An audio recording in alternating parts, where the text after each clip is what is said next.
Actually, ito po'y follow-up dato sa report kanina ng Ralph Obini. Nasa kustodiya na po ng Manila Police District o MPD yung tinaguriang top most wanted person na may kinaharap na patong na kaso. Para makakuha tayo ng kompletong detalye dito sa pangyaring ito, hihingi tayo ng dagdag na detalye mula kay Police Major Philippines, tagapagsalita ng Manila Police District. Yes, sir. Magandang hapon pong muli sa inyo and welcome again to Big Time Balita, sir. Yes, magandang hapon po sa mga nakatugaygay at nakikinig sa inyong programa, Karine. At magpalang hapon na rin po. Opo. Ano ho bang ano-anong mga nakuha niyong kasong kinasangkutan nitong lalaking itong mukhang napakarami ng kaso, sir? Tama kayo dyan na ito pong si alias John Cedric na ito na 38 years old po na taga Caloocan City. Ay muli po ito dahil po sa mandamiento de arresto. 3 mandamiento de arresto po yung hawak ng ating mga polis dito. Sa pangunguna po ni Captain Veronica Apresurado ng Women and Children Concern section ng Manila Police District. At yun nga po, nahuli po natin itong tao na to kung saan nalaman po natin na napakarami niya pa po palang mga kasong kinakaharap. At nalaman po natin yung kanyang modus operandi. Kanina nga po, Karine, meron pa uling 2 biktima ang nandito pa sa Manila Police District para magsampa ng kaukulang reklamo sa kanya ng panggagahasa. At yun po, Karine, nalaman din namin doon sa ating mga paghahanap pa po ng iba pang mga detalye. Nakakuha rin po tayo ng marami pa pong mga kaso nitong tao na to. Kaya sabi nga po natin, malaking kabawasan po ito sa mga tinatawag nating anay ng lansangan na mahuli natin itong mga nagtatago sa batas na katulad po nitong ni alias John Cedric na ito. Pero initially, may nakuha kaming report na sinasabing ito rin ang hilig yata ay pumick up ng mga babae. Pagkatapos, igagapos niya kung saan dadalhin at ano ba ito, ginagahasa pa o kinukunan lang ng video ng hubot-hubad yung mga babae? Paano ba talagang ginagawa niya? Ang ginagawa nito, Karine, doon sa mga naghahanap ng trabaho sa online, sa social media, pag may naghahanap po ng trabaho doon, isa po siya doon sa mga naandun sa pages na yon, kung saan nga po i-message niya itong mga naghahanap ng trabaho at ino-opera niya po ng waiter or waitress, kung ano pa pang mga trabaho. Kaya po itong nagpapanggap po rin po pala siya na magamit po kasi siya, Karine, ng ibang account. Okay. No? Babae po yung ginagamit niya ritong account niya sa social media. Yes po. At kukumbinsihin niya itong mga job seeker na ito na mag-meet up po sila. At pag nag-meet up po sila, pinalalabas na parang siya lang po yung middleman at tatawagin niya po mismo itong tinatawag niyang si Madam. Pero sa totoo lang po, Karine, siya rin po yun. At gagawin niya po, mag-set po sila ng isang lugar dito sa Manila, sa isang hotel. At sasabihin niya po dito sa kanyang biktima na umalis na sandali, hintayin natin. At habang hinihintay po, ay nalaman din po natin na inopera niya ito ng mga maiinom, katulad po ng mga soft drinks. At pag nakainom na po itong ating mga biktima, nakakaramdam na ito po ng pagkahilot, nawawala na po sa kanilang consciousness itong mga babae. At doon niya po ginagawa yung kanyang panghahalay. At hindi lang po yung Karine, base na rin po doon sa account ng ating mga biktima, meron silang kakaibang nararamdaman pagkatapos niyang inumin yung soft drinks na yon na parang sumusunod-sunod lang kayo sila doon sa inutos nitong suspect natin. At yun nga po, kukunan po sila ng mga masiselang larawan sa kanila. At yun po, pagkatapos po niyang gawin yon ay ano po? Yes. Hello po. Pasensya po. Okay lang. Opo, pagkatapos niya pong gawin yun, ninanakaw niya po yung mga gamit cellphone ng ating ng biktima po natin. At gagamitin niya naman po yung account ng biktima natin na yun para po doon naman sa mga iba pa niya pang mga potential na bibiktimahin. Nangihingi rin po ito ng pera. Ginagawa niya po, pinadadala niya rin yung mga picture na mga masiselang larawan itong kanyang mga biktima para magbigay po ng pera sa kanya. At Okay. ganun po yung mga ginagawa niya.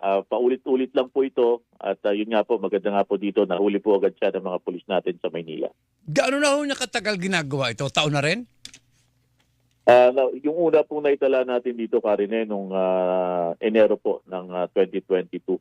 At marami pa po 2022. tayo nakuhang mga kaso niya. Mm-mm. At yun nga po, ito nga po, may latest pa siyang ginawa.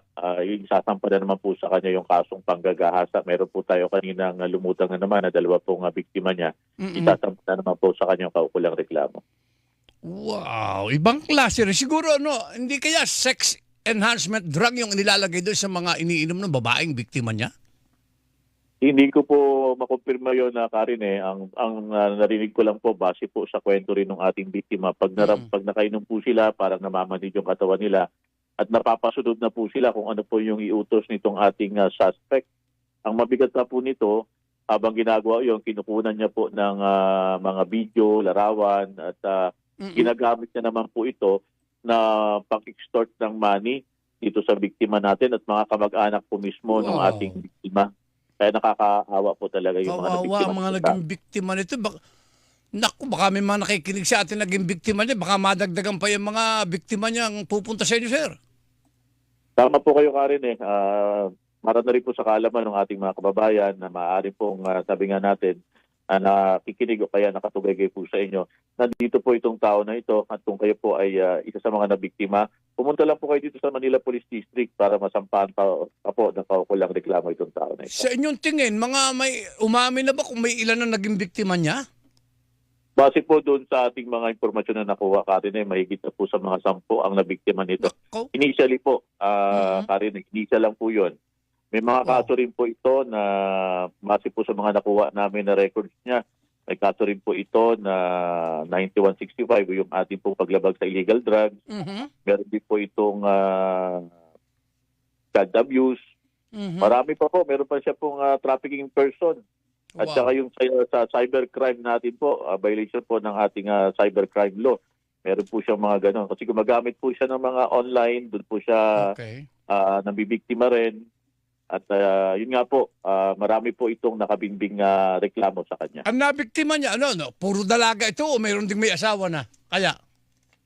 Meron din pong may asawa ka rin yun nga ang mabigat doon ka rin yung testimonya ng isang biktima nga natin na hindi niya may pagtapat yung nangyari sa kanya. Kaya lang po, dahil itong tao na to, ang ginawa niya po, isinen niya po yung mga kuha na masisailang kuha na larawan doon sa kanyang mga kamag-anak nung ating biktima.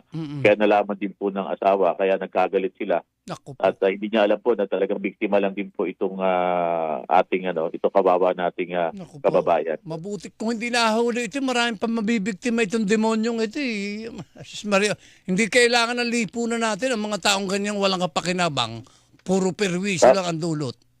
Tama kayo, Karen, kasi nakita nga mo natin, ang ginagawa niya po na modus operandi ay lahat po itong mga naghahanap ng mga trabaho online. Oo. At magpapanggap po siya na siya po ay mag-hire ng mga ganitong klaseng trabaho.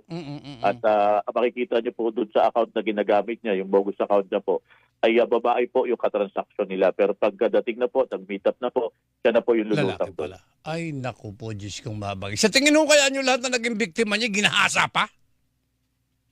Yes po, Karine. Yung po yung nakuha natin pong account doon sa mga nabiktima niya. Pare-parehas po yung kanila pong naging sitwasyon. Naku po, Diyos kong babagin. Ay, naku, mabuti na lang. Ano ito, may piyasa ito? Hindi na makakapagpiyasa, yung mga kaso na yan.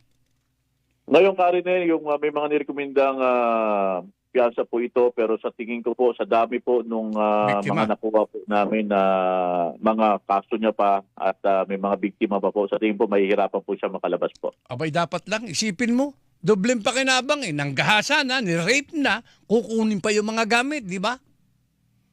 Tama pa kayo, Karine. Nalaman din natin na kumukuha po siya ng tinatawag natin na souvenir sa lahat na nabibiktima niya. Kung halimbawa po yung mga gamit doon ng biktima, tawag po natin parang trophy niya. Pag meron po siyang nabiktima, kinukuha niya po yung personal na gamit na para pong, ang tawag nga namin kanina, tinignan namin yung mga gamit na recover po sa kanya. Ang sabi nga po, ito po yung kinukuha niya para bang trophy na meron na naman siyang bagong nabiktima, parang palatandaan na meron na naman siyang bagong nagawa ng krimen. Wow. Ano, may asawa na ho ba itong kumag na to? Kasi po dito, Karine, sa hawak-hawak nating report, Karine, wala po itong asawa. Ito po ay taga Caloocan City. Aha. At wala rin po itong trabaho. Kaya Nako. nagtataka tayo paano niya nagagawa po itong mga ganitong bagay. Oh. Kaya Karine, nakakalungkot nga dahil marami tayong mga kababayan ng biktima ng tao na ito. Wow. Well, congratulations sa inyo at sa inyong mga taon dahil hindi na hindi na uli makakagawa ng kawalang-yan to. Sana mabulok na sa kulungan yung buwisit na yan. Pero iiwanan ko na kayo dyan sa topic na yan. Kumusta naman ngayon ang unang araw ng filing ng Certificate of Candidacy nationwide. Kukumustahin ko yung AOR ninyo. Saan ba yung filing ng COC dyan sa Maynila, sa inyong sasakupan? At kumusta naman ang unang araw? Yes, Karine, meron po tayong Certificate of Candidacy at saka yung Certificate of Nomination and Acceptance po para naman po sa mga party list. Aha. Dito po ito kanina, Karine, sa may Manila Hotel, sa may 10 City Manila Hotel. Mm-hmm. Saan nga po kanina, meron po tayong nilatag natin yung ating mga puyat po dyan. Kasama rin po natin yung ibang units natin katulad po ng PSPG, HPG, Bureau of Fire at saka yung JTF po. At Karine, meron nga po tayo dito na mga 12 senatorial candidates at saka siyam na party list po ang kaninang pumunta rito sa lugar po na ito. At Karine, wala naman po tayong mga anumang kaganapan na maaaring pumukaw sa ating kamalayan sa unang araw po ng pagpapile po nitong ito pong Certificate of Candidacy po. Naging very peaceful, sir. Yes po, wala man po tayong anumang pong nakuhang report at naging maayos naman po yung unang araw po. Buong Maynila, maliban dyan sa COC filing na yan, wala namang ibang crime na nangyari maliban sa pinag-usapan natin. May mga krimen Karine na nangyari noong mga nakaraang linggo na pumukaw sa aming kamalayan. At ang sabi nga natin, Karine, kung hindi man po natin sila mapigilan dahil hindi natin saklaw ang kanilang pag-iisip, nakikita naman po natin yung mabilis po nating pagresolba dun sa mga nangyayaring krimen. At yun Karine, mataas din po yung ating crime solution efficiency. Pagpapatunay lamang po ito na yung ating pong mga inatang na responsibilidad, trabaho po natin ay ginagawa po natin ng maayos. At hindi po nagkamali ang pamunuan ng Manila Police District dito po sa paglalatag natin ng iba't ibang estratehiya kontra krimen po. Thank you very much, Major Philip Ines, and welcome po. Thank you very much. Sana'y sumainyo ang pagpapala ng Panginoon. Yes po, Karine, maraming salamat po. Muli po sa ngalangan ng aming District Director, Brigadier General Arnold Thomas Ibay. Makakaasa po kayo, maiba yung serbisyo para sa Malilenyo. Sa kalmadong hapon po. Thank you.